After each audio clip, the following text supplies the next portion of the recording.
السلام عليك زين الأنبياء السلام عليك أتقى الأتقياء السلام عليك زين الأنبياء السلام عليك أتقى الأتقياء.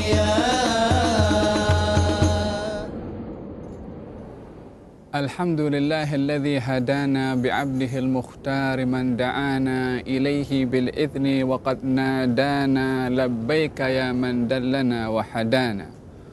صلى عليك الله بارئك الذي بك يا مشفأ خصنا وحبانا وعلى آلك الأطهار معدن سرك الأسمى فهم سفن النجاة حمانا وعلى صحابتك الكرام حماة دينك أسبحوا لولائه عنوانا والتابعين لهم بصدق ما حدا حاد المودة هيج الأشجانا. أما بعد يقول الله سبحانه وتعالى في القرآن الكريم أعوذ بالله من الشيطان الرجيم لقد كان لكم في رسول الله أسوة حسنة لمن كان يرجو الله واليوم الآخر وذكر الله كثيرا. وقال رسول الله صلى الله عليه وعلى آله وصحبه وسلم إنما بعثت لأتمم مكارم الأخلاق. Ayat yang dibacakan sebentar tadi adalah menceritakan tentang pemberitahuan dari Allah Subhanahu wa taala kepada umat manusia tentang teladan yang baik yang kita boleh mengambil daripada baginda Rasulullah sallallahu alaihi wasallam. Sungguh terdapat pada pribadi Rasulullah teladan yang baik yang memberitahukan Allah. Sungguh terdapat teladan yang baik pada pribadi Rasulullah sallallahu alaihi wasallam. Tetapi teladan yang baik itu hanya akan boleh didapat liman kana yarjullaha wal yawmal akhir. Bagi orang yang mengharapkan ganjaran pahala dari Allah Subhanahu wa taala di akhirat dan juga banyak mengingati berzikir kepada Allah Subhanahu wa taala. Tidak semua orang yang dapat meneladani akhlak Rasulullah sallallahu alaihi wasallam kecuali mereka yang hanya mengharapkan ganjaran dan pahala dari Allah Subhanahu wa taala. Semoga kita termasuk orang-orang yang dapat meneladani akhlak Rasulullah sallallahu alaihi wasallam dan mendapat ganjaran dari Allah Subhanahu wa taala. Satu akhlak yang menjadikan dunia atau alam ini terperanjat dan hairan serta terpikat kepada akhlak baginda Rasulullah sallallahu alaihi wasallam. Terpikatnya makhluk kepada Rasulullah akan akhlak baginda bukan hanya manusia sahaja, walaupun beliau adalah seorang manusia. Bahkan yang terpikat dengan akhlak baginda Rasulullah dan terpekun dan hairan juga akan murni dan luhurnya akhlak Rasulullah adalah makhluk yang tak pernah berdosa kepada Allah Subhanahu wa taala, yaitu golongan para malaikat yang mengatakan kepada baginda Rasulullah sallallahu alaihi wasallam, sungguh maha benar yang memberikan kepadamu wahai Rasulullah gelaran Ar-Rauf dan Ar-Rahim, yakni penyayang dan juga pemberi rahmat kepada orang lain. Malaikat gunung mengakui akan keluhuran dan kemurnian akhlak Rasulullah sallallahu alaihi wasallam. Di antara akhlak yang begitu indah, walaupun seluruhnya indah akhlak Rasulullah sallallahu alaihi wasallam, adalah akhlak beliau dalam berinteraksi dengan kalangan kaum muda. Dengan kalangan beliau pandai menempatkan diri di mana saja beliau berada. Bila mana berada dengan kalangan orang-orang tua, beliau akan berikan kedudukan orang tua sebagaimana ditempatkan di dalam agama kita. Bila mana berhadapan dengan kanak-kanak, beliau akan berinteraksi sesuai dengan keadaan kanak-kanak yang perlu ditetapkan kepada mereka akan akhlak dan cara berinteraksi dan bersikap kepada mereka. Demikian juga dengan kalangan kaum pemuda. Beliau akan menjadi seorang ayah atau bersikap sebagai seorang ayah bila mana menghadapi kalangan belia atau pemuda yang memerlukan bantuan seperti mana perlunya anak bantuan daripada ayahnya. Akan bersikap sebagai seorang ibu dalam kasih sayangnya kepada kaum muda dan belia bila mana seseorang itu memerlukan kasih sayang, akan didapati kasih sayang itu daripada Rasulullah. Akan mempunyai sikap sebagai seorang dokter kepada kaum muda dan belia ini bila mana terdapat daripada kalangan mereka yang memerlukan dokter untuk mengubati kepada mereka daripada penyakit yang mereka hadapi, penyakit hati, penyakit jiwa. Akan didapati Rasulullah mempunyai sifat dokter yang memujuk kepada pesakitnya untuk dapat diubati. Akan mendapati baginda sebagai seorang guru bila mana didapati mereka kaum muda memerlukan kepada ilmu, pengajaran, tarbiyah dan pendidikan daripada Rasulullah SAW. Dan juga tidak terlepas akan didapati daripada Rasulullah sikap sebagai seorang kawan yang menemani kawannya bila mana berada dalam kesusahan, bila mana didapati daripada mereka kaum muda dan belia yang kesusahan, baginda akan mendatangi sebagai seorang teman menghibur kepada mereka berada dalam keadaan kesusahan. Baginda Rasulullah SAW serba boleh, mampu di dalam melayan kaum muda dengan kepelbagaian masalah yang mereka hadapi. Sebagai seorang yang ingin memberikan hak seakan-akan ia ayah kepada anaknya, Rasulullah SAW membela seorang bernama Sayyidina Ali bin Abi Talib, seorang lagi bernama Zaid ibn Harithah, yang kedua-duanya adalah bukan anak kandung Rasulullah tetapi dididik oleh Rasulullah dan menjadi anak-anak yang berkembang tumbuh di rumah Rasulullah sampai dalam usia muda. Tidak kurang mereka berdua untuk mendapati sebagaimana anak-anak mendapati apa yang menjadi hak kepada mereka daripada ayahnya. Ali bin Abi Talib, Zaid bin Harithah mendapati Rasulullah bukan hanya sebagai orang yang mendidik, tapi sebagai ayah yang sebenar, yang didapati pada Rasulullah yang terkadang tidak didapati daripada ayahnya sendiri. Demikian dua orang ini yang mengakui akan bagaimana sikap Rasulullah SAW. Di antara sahabat yang lain juga daripada kalangan mereka yang berusia muda yang mendapati Rasulullah SAW kasih sayangnya daripada baginda Rasulullah umpama kasih sayang ibu yang diberikan kepada anaknya. Seorang ibu yang tidak tahankan bila mana melihat anaknya sakit. Maka didapati Rasulullah SAW menjumpai salah seorang sahabat Nabi SAW yang sakit dan ikut pada waktu itu bersama dengan Rasulullah dalam peperangan Uhud, membela, melindungi, menjaga kepada Rasulullah di saat baginda tersungkur berkali-kali pada waktu itu. Salah seorang sahabat Nabi yang ikut bersama dengan Rasulullah dan melindungi Rasulullah SAW masih muda usianya, masih dalam usia remaja, yang ketika melindungi kepada Rasulullah terkena pukulan panah daripada kaum musyrikin yang menyebabkan seorang pemuda itu terjatuh ke tanah, yang mana ketika itu dalam keadaan tidak terdaya lagi untuk bangkit dan hampir saja ruh akan berpisah daripada tubuh badannya, diambil oleh Rasulullah SAW, lalu diletakkan di pangkuan baginda Rasulullah SAW. Matanya menatap kepada mata sahabat yang masih muda itu sampai pada akhirnya ruh berpisah daripada jasad seorang pemuda. Perlunya baginda Rasulullah untuk menarik seorang sahabat yang muda yang membela kepada Rasulullah, diletakkan di pangkuan Nabi Muhammad SAW sehingga syahid di jalan Allah Subhanahu wa taala. Bila mana di kalangan mereka kaum remaja ataupun kaum pemuda yang berada dalam keadaan kesusahan, akan didapati Rasulullah SAW tidak memandang kepada usianya untuk dihibur, tidak melihat kepada status dirinya sebagai seorang nabi dan seorang rasul yang tinggi kedudukannya sehingga tidak mahu turun ke padang untuk menghibur dan menghilangkan kesedihan ataupun kesusahan yang dialami oleh sahabat itu.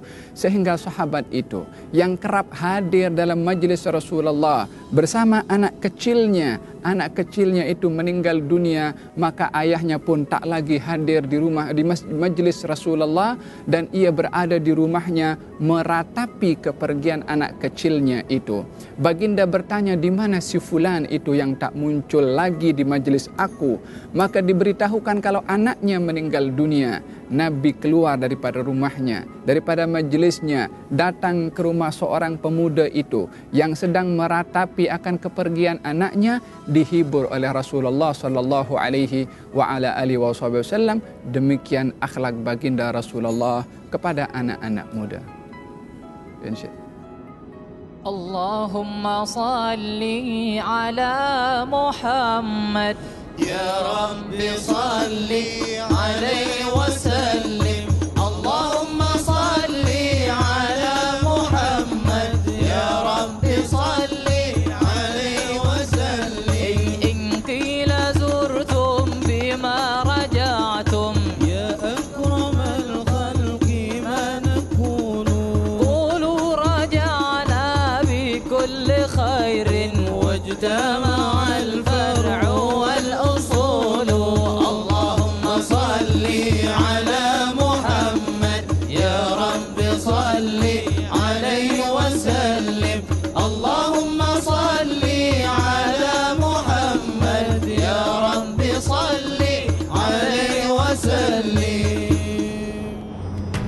Allahumma salli ala Muhammad. Ya Rabbi salli alaihi wasallim.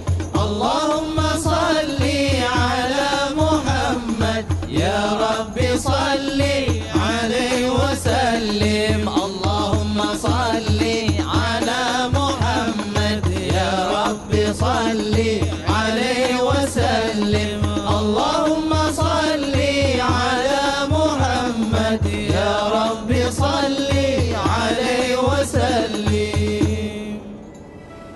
Selain daripada sikap beliau itu kepada kaum muda sebagai seorang ayah, mempunyai sikap sebagai seorang ibu dari segi perasaannya, mempunyai sikap sebagai seorang dokter bila mana menghadapi pesakit daripada kalangan mereka, dan juga beliau mempunyai sikap sebagai seorang guru atau cikgu yang mana amat menekankan kepada kaum muda untuk berbekalkan ilmu, dan tidak ada satu peluang Rasulullah bila mana berada dengan para sahabatnya, dan hampir keseluruhan para sahabat atau majoriti daripada sahabat Nabi Muhammad sallallahu alaihi wasallam adalah daripada kalangan anak-anak muda. Beliau sendiri yang mengisytiharkan dan memberitahukan kepada kita semua, nasarani asyabab wa khadhalani asyuyukh, yang membantu menjayakan saya berdakwah ini kalangan muda, dan yang banyak mencabar melawan kepada saya adalah golongan orang-orang tua. Bagaimana Rasulullah mengungkapkan bahwasanya kejayaan dakwah yang dibawa oleh Rasulullah, amanah wahyu dari Allah Subhanahu wa taala yang menyokong, mendokong ajaran yang dibawa dan message yang dibawa oleh Rasulullah adalah dari kalangan anak-anak muda. Oleh kerana wahyu itu adalah ilmu dari Allah, maka baginda amat concern kepada kaum muda untuk berbekalkan kepada ilmu, sehingga tiada satu ruang di mana Rasulullah duduk dengan kalangan anak-anak muda melainkan akan mengambil peluang untuk mengajarkan ilmu kepada mereka. Pengajaran yang disampaikan oleh Rasulullah sallallahu alaihi wasallam bukan hanya di masjid, walaupun masjid adalah tempat utama Nabi mengajar. Ilmu yang disampaikan oleh Rasulullah kepada anak-anak muda bukan hanya di rumah, walaupun di rumah Nabi ada anak-anak muda yang dididik oleh Rasulullah sallallahu alaihi wasallam.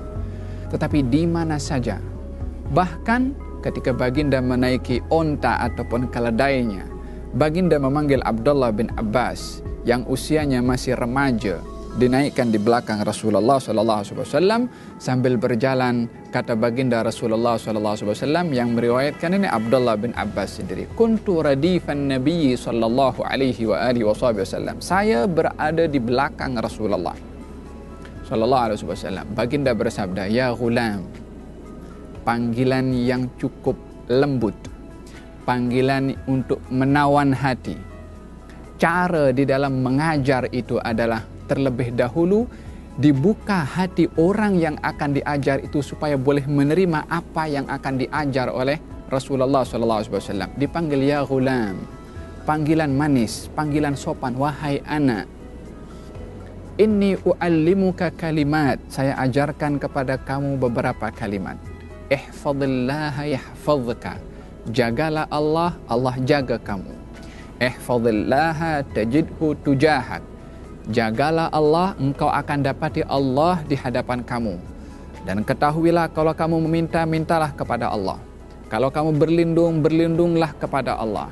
Dan yakinlah, semua orang ini bila mana berkumpul nak mendatangkan perkara yang manfaat kepada kamu, tak akan datang perkara manfaat itu kecuali bila mana diizinkan oleh Allah untuk datang kepada kamu. Kalau semua manusia ini berkumpul nak mendatangkan kemudaratan kepada kamu, tak akan datang kemudaratan kecuali yang sudah dicatat oleh Allah Subhanahu wa taala. Ringkas daripada apa yang disampaikan oleh Rasulullah SAW, baginda walaupun di atas transportnya, di atas onta ataupun keledainya, mengambil peluang untuk mengajarkan ilmu khususnya kepada kaum muda. Innama bu'ithtu mu'allima, saya ini diutus oleh Allah Subhanahu wa taala sebagai seorang cikgu, sebagai seorang yang mengajarkan ilmu. Dalam cara uslub baginda menyampaikan ilmu itu penuh dengan lemah lembut, penuh dengan menawan hati, dan juga tidak ada kekasaran serta kekerasan di dalam cara mengajarnya Rasulullah sallallahu alaihi wasallam, sehingga orang yang diajar itu akan berubah daripada orang yang jahil menjadi orang yang berilmu, daripada orang yang mempunyai niat yang tak baik akan berubah menjadi niat yang baik, daripada orang yang akhlaknya buruk akan berubah menjadi akhlaknya yang baik. Datang seorang kepada Rasulullah sallallahu alaihi wasallam dan berkata, ya Rasulullah, i'dhanli bizina. Wahai Rasulullah, izinkan saya nak berzina. Sahabat yang ada di sekeliling Rasulullah bangkit nak menghalau dan memukul kepada anak muda tadi yang sedang terbawa nafsu untuk melakukan perkara yang dimurkai oleh Allah Subhanahu wa taala. Akan tetapi Rasulullah melihat ini adalah orang yang sedang sakit, sedang menghadapi masalah dalam jiwanya. Perlu ada dokter yang mengubati kepada orang ini, yang kalau cara pengubatannya adalah salah akan menambahkan parah penyakit yang ada pada orang ini. Maka baginda melarangnya. Lalu baginda memanggil dan mengajak berbicara, menyampaikan pembicaraan itu supaya difikir oleh akalnya, dan menyampaikan pembicaraan itu kepada hatinya supaya tersentuh. Semua tempat yang menjadi objek untuk boleh dipergunakan dan disentuh oleh Rasulullah akan disentuh. Akalnya, hati dan perasaannya. Kata baginda Rasulullah SAW, atarda li ummik, kamu mahu orang berzina dengan ibu kamu? Dia pun marah. Saya tak akan izinkan orang berbuat begitu kepada ibu saya. Atarda li ukhtik, kamu boleh orang buat berzina dengan adik atau kakak perempuan kamu? Dia pun marah. Dengan anak perempuan kamu? Dia pun marah. Dengan saudara ibu kamu? Dia pun marah.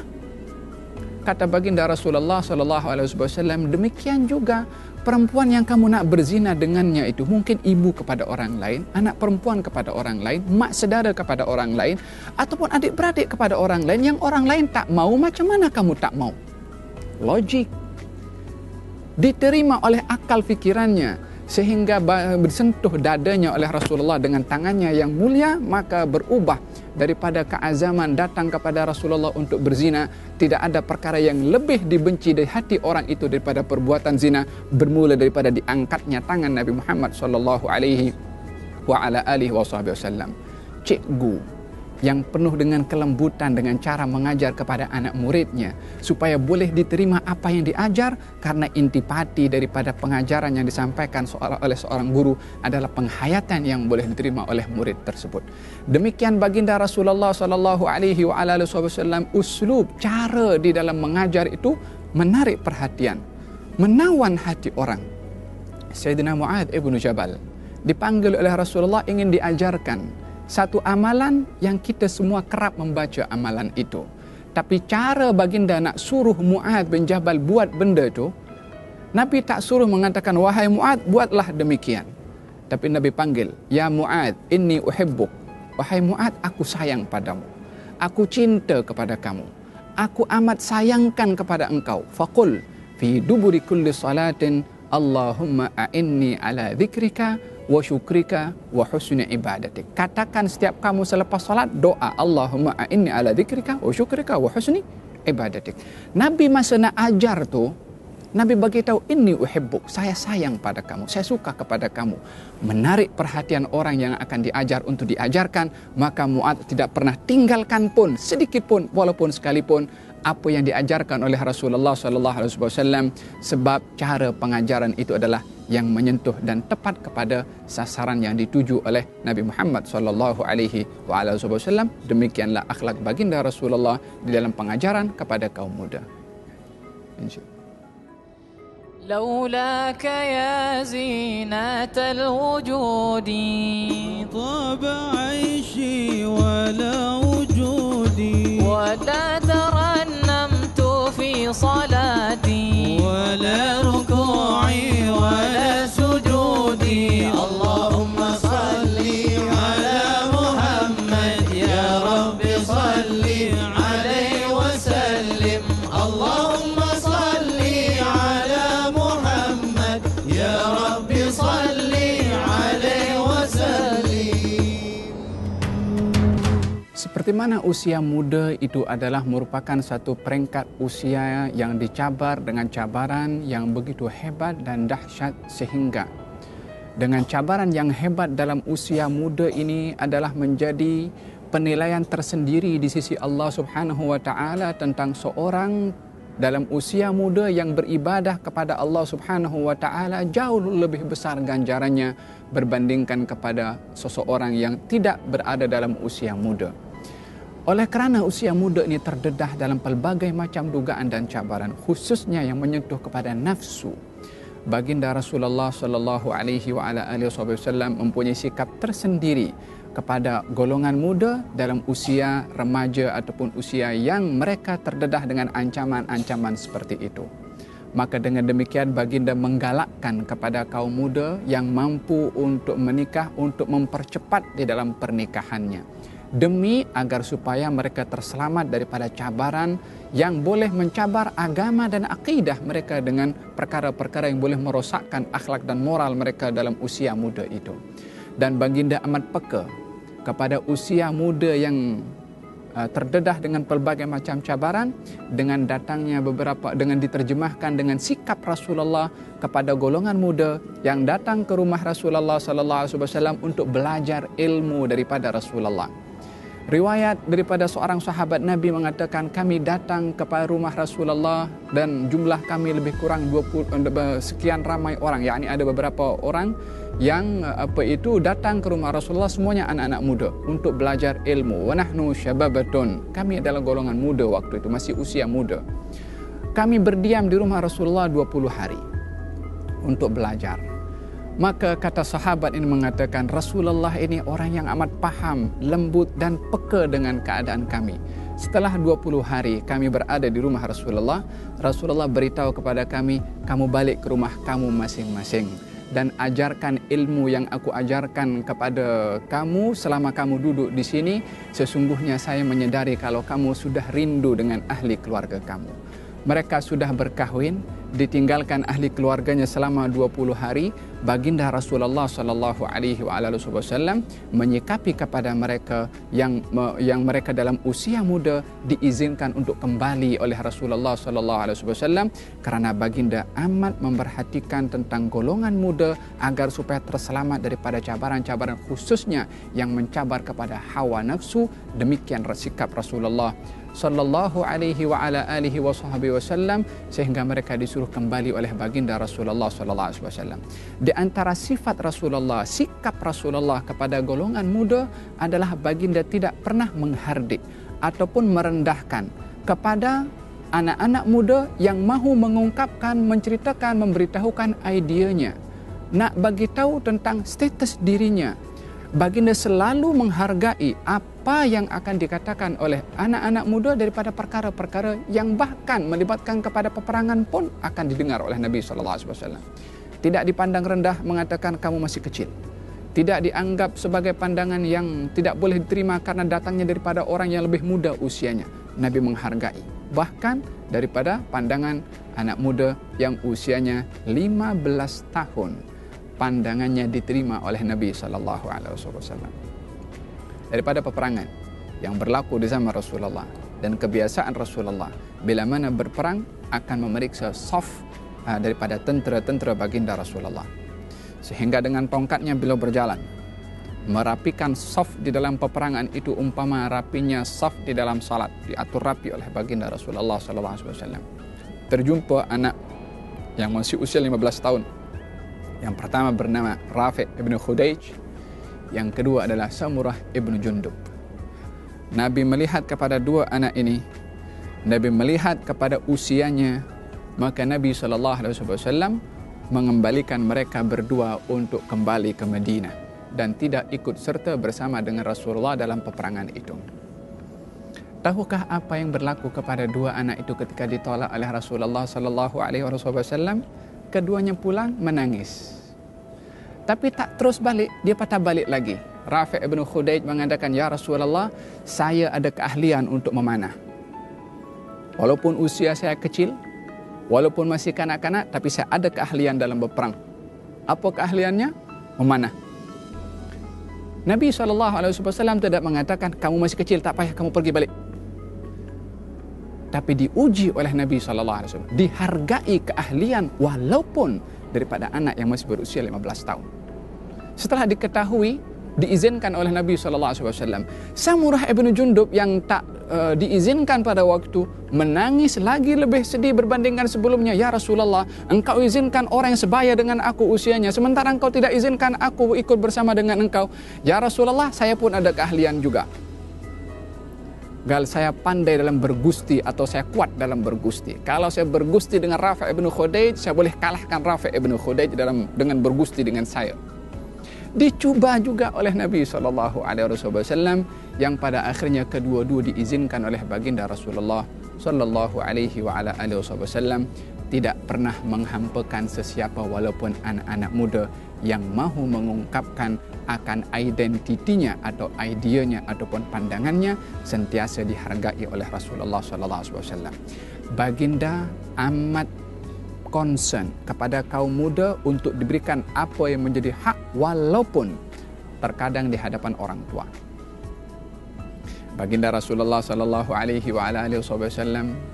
duduk dalam sebuah majlisnya yang kebiasaannya yang duduk bersama dengan Rasulullah pada waktu itu adalah daripada pembesar-pembesar sahabat Nabi SAW. Akan tetapi pada waktu itu yang berada di sebelah kanan Rasulullah Abdullah ibn Abbas, yang berada di sebelah kiri Rasulullah Sayyiduna Abu Bakr As-Siddiq radhiyallahu anhu wa ardah. Baginda Rasulullah didatangkan minuman untuk diminum sebagai hidangan kepada Rasulullah. Maka baginda mengambil minuman itu lalu meminumnya. Mengikut akhlak dan adab yang mesti meminum setelah Rasulullah SAW adalah orang yang berada di sebelah kanan. Sehingga pusing terus macam tu sampai ke hujungnya. Dan itu adalah adab di dalam memberikan apa saja yang diberikan kepada kita untuk diedarkan. Usahakan nak mengedarkan perkara yang datang kepada kita bermula daripada sebelah kanan. Baik itu makanan, minuman ataupun apa saja. Baginda Rasulullah SAW pada waktu itu setelah meminumnya, baginda ingin memberikan kepada orang sebelah kanan. Tapi sebelah kiri Rasulullah adalah orang yang mulia, sahabat Nabi dan bapa mertua Nabi SAW, yaitu Sayyidina Abu Bakr As-Siddiq radhiyallahu anhu wa arda. Maka baginda Rasulullah SAW tidak menganggap ataupun tidak melihat bahwasanya tak apa, sebelah kanan aku anak muda, dia mesti hormat kepada orang tua, Nabi terus berikan kepada Sayyidina Abu Bakar. Tidak demikian. Tapi baginda Rasulullah SAW menawarkan kepada Sayyidina Abdullah bin Abbas, bolehkah saya bagi minuman ini kepada Sayyidina Abu Bakar yang berada di sebelah kiri saya? Meminta izin kepada anak muda bernama Abdullah bin Abbas untuk memberikan minuman itu kepada Sayyidina Abu Bakar Siddiq. Ini memberikan kepada kita satu pengajaran bagaimana Rasulullah SAW amat berpegang kepada adab dengan mendahulukan sebelah kanan berbandingkan kiri, yang pertama.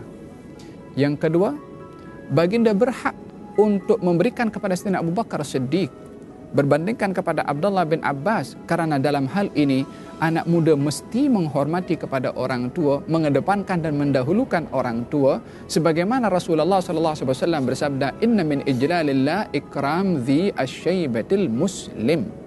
Bahagian daripada orang mengagungkan Allah itu menghormati orang tua yang muslim. Maka dalam hal ini kalau baginda Rasulullah beri terus kepada Sayyidina Abu Bakar Siddiq tanpa meminta izin dan memberitahukan kepada Abdullah bin Abbas, kamu adalah lebih muda daripada Abu Bakar dan kamu mesti hormat kepada orang tua, itu sudah cukup. Tapi Nabi meminta izin kepada Abdullah bin Abbas, bolehkah saya bagi minuman ini kepada Sayyidina Abu Bakar Siddiq? Maka kata Sayyidina Abdullah bin Abbas, cerdik, pandai, dia dalam satu sisi adalah memang tahu mesti menghormati kepada orang tua.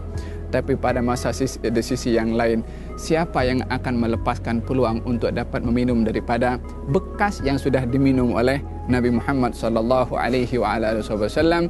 Dia katakan bahwasanya, ya Rasulullah, saya tak akan dahulukan orang lain berbandingkan diri saya sendiri kepada apa yang patut saya dapat daripada bekas minuman kamu itu. Kalau yang benda yang lain aku boleh dahulukan orang lain, tapi untuk mendapatkan bekas daripada minuman kamu, wahai Rasulullah, aku tak akan dahulukan sesiapa. Diberikan oleh Rasulullah kepada Abdullah bin Abbas dan diminum oleh Abdullah bin Abbas, barulah diserahkan kepada Sayyidina Abu Bakar As-Siddiq. Demikian sikap Rasulullah SAW kepada anak-anak muda.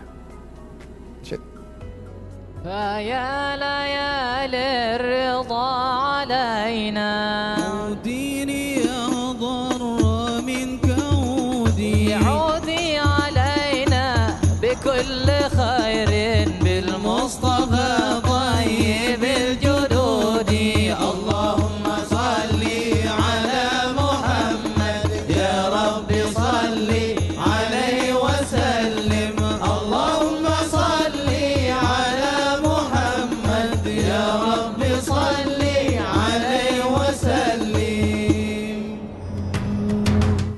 Demikian sikap dan akhlak Rasulullah sallallahu alaihi wasallam kepada anak-anak muda dan kaum remaja.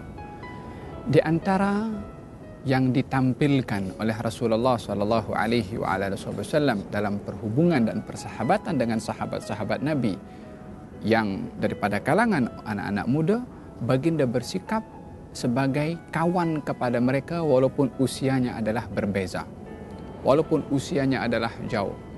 Tapi baginda punya sikap kepada anak-anak muda adalah bersikap seakan-akan kawan, untuk tidak menjadikan jauh ataupun adanya kerenggangan dengan perbezaan usia antara Nabi dengan sahabat Nabi SAW. Gal satu ketika baginda Rasulullah SAW kembali daripada peperangan. Lalu dalam perjalanan itu baginda Rasulullah SAW bersama dengan ramai para sahabat baginda Rasulullah yang semua keseluruhannya hampir mereka yang menaiki transport onta ataupun kuda, perjalanannya agak laju.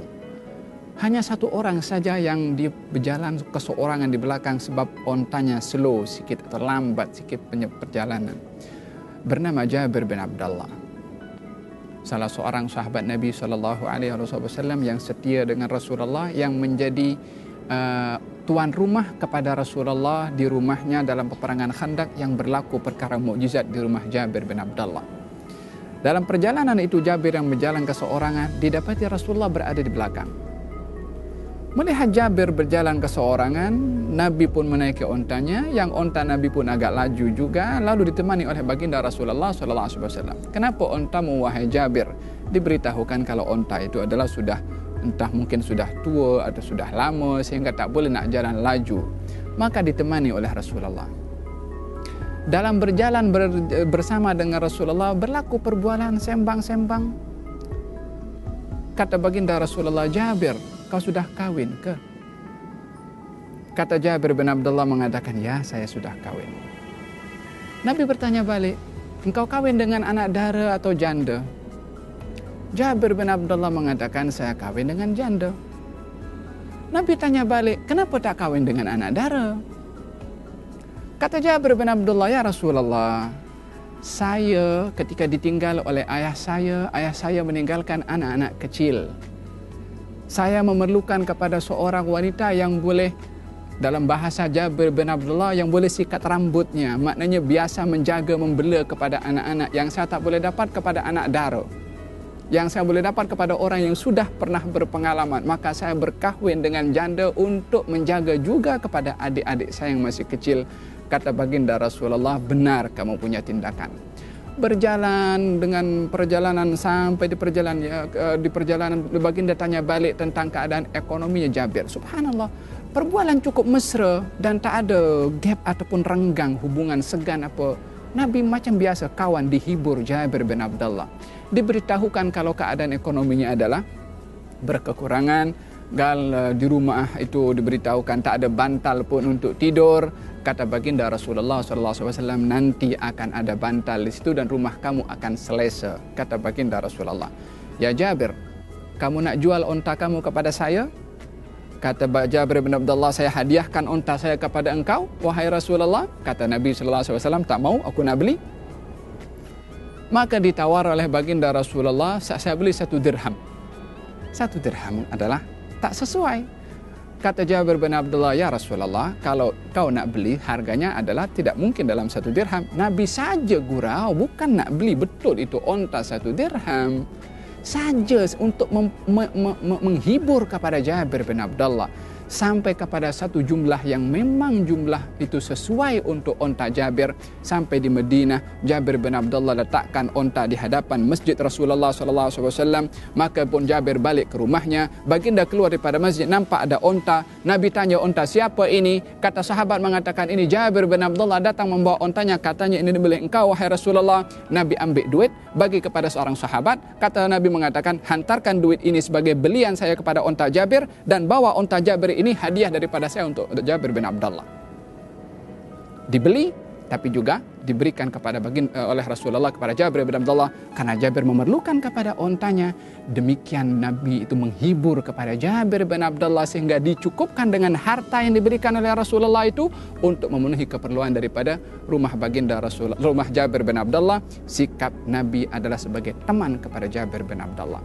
Dan bila mana didatangi oleh temannya baginda Rasulullah SAW, walaupun sahabatnya itu usia muda, Nabi menampakkan keceriaan dengan datangnya seorang sahabat Nabi SAW, walaupun yang datang anak muda. Ja'far bin Abi Talib, sepupu Nabi SAW, datang daripada negeri Habasyah ke Madinah, yang kebetulan waktu Rasulullah berada di Khaybar. Khaybar lebih kurang 100 batu daripada kota Madinah. Nabi ketika berperang di situ. Maka ketika Nabi masih berada di Khaybar, Ja'far bin Abi Talib yang digelari dengan At-Tayyar, yang boleh terbang kerana tangannya itu terpotong kedua-duanya dalam peperangan Mu'tah dan digantikan oleh Allah dengan 2 sayap untuk dia boleh terbang di syurga. Maka Ja'far bin Abi Talib ketika datang daripada negeri Habasyah bersama dengan kaum muslimin, bahkan sebahagian kaum Kristian pun ikut bersama dengan Ja'far bin Abi Talib nak tahu Rasulullah SAW, yang pada akhirnya mereka adalah masuk Islam bersama dengan Ja'far bin Abi Talib. Ketika datang ke Khaybar, baginda Rasulullah melihat Ja'far datang, Nabi bangkit terus dan memeluk kepada Ja'far dan dicium kening Nabi SAW, dicium kening oleh Nabi SAW, dan Ja'far mencium kening Nabi SAW sebagai tanda bagaimana gembiranya Rasulullah dan gembiranya Ja'far. Sehingga dalam riwayat dikatakan Ja'far itu ketika melihat Rasulullah berjalan dengan kaki satu, yakni diangkat satu kakinya sebagai tanda menghormati nak jumpa dengan Nabi SAW sehingga dipeluk oleh Rasulullah dan dicium keningnya oleh Nabi SAW sebagai sunnah. Kalau seseorang itu datang daripada tempat berjauhan, salah satu sunnahnya adalah memeluk dan mencium keningnya. Ini bila mana datang daripada bermusafir, tapi bukan setiap kali berjumpa dan memeluk mencium kening, tapi ini adalah bila mana dalam keadaan bermusafir atau datang daripada safar. Maka demikian yang dilakukan oleh baginda Rasulullah SAW. Lalu baginda mengatakan kepada Sayyidina Ja'far bin Abi Talib, ashbahta khalqi wa khuluqi, kamu ini mirip dengan aku, akhlak dan juga rupa kamu atau perawakan kamu itu. Nabi ketika berkata begitu kepada Ja'far bin Abi Talib, hatinya berbunga-bunga gembira sehingga Ja'far bin Abi Thalib tak sedarkan diri, bangkit daripada duduknya dan menari di hadapan Rasulullah sallallahu alaihi wa ala alihi wa sahbihi wasallam. Terkeluar daripada kesedarannya itu sehingga menari karena gembira. Nabi Muhammad SAW mengatakan kepada Ja'far bin Abi Thalib, kamu ini mirip aku, wajah, perawakan, rupa dan juga akhlak. Maka gembira sangat sehingga menari di hadapan baginda Rasulullah sallallahu alaihi wa ala alihi wa sahbihi wasallam. Ini adalah anak-anak muda yang dihargai persahabatannya oleh Nabi Muhammad sallallahu alaihi wa ala alihi wa sahbihi wasallam. Beliau adalah seorang ayah kepada anak muda. Beliau adalah seorang ibu kepada anak muda. Beliau adalah seorang cikgu kepada anak muda. Beliau adalah seorang doktor kepada anak muda. Beliau adalah sebagai seorang kawan kepada anak muda. Beliau yang selalu menghargai kepada anak-anak muda, sebab Nabi merasakan bahwasanya kejayaan dakwah yang dibawa oleh baginda Rasulullah SAW adalah berada di tangan anak-anak muda. Oleh sebab itu baginda amat menghargai kepada mereka, dan baginda amat bila mana melihat kepada anak-anak muda ataupun sahabat yang muda yang melakukan kesilapan kepada baginda Rasulullah SAW, beliau akan mudah untuk memaafkan kepada mereka walaupun bersikap tidak sopan kepada baginda Rasulullah sallallahu alaihi wa ala alihi wasallam. Mereka pun yang pernah melakukan kesilapan kepada Rasulullah, yang dilarang oleh baginda Rasulullah untuk melakukan satu perbuatan, sehingga perbuatan pun dilakukan oleh mereka anak-anak muda, yang dengan perbuatan mereka menyebabkan Nabi tercedera dalam satu peperangan itu, Nabi SAW memaafkan kepada mereka. فَبِمَا رَحْمَةٍ مِّنَ اللَّهِ لِنْتَ لَهُمْ وَلَوْ كُنْتَ فَظًّا غَلِيظَ الْقَلْبِ لَانفَضُّوا مِنْ حَوْلِكَ فَاعْفُ عَنْهُمْ. Maafkan mereka itu wahai Rasulullah. Siapa mereka itu? Orang-orang muda, anak-anak muda yang melanggar kepada perintah Nabi untuk tidak turun daripada gunung Uhud, mereka pun turun.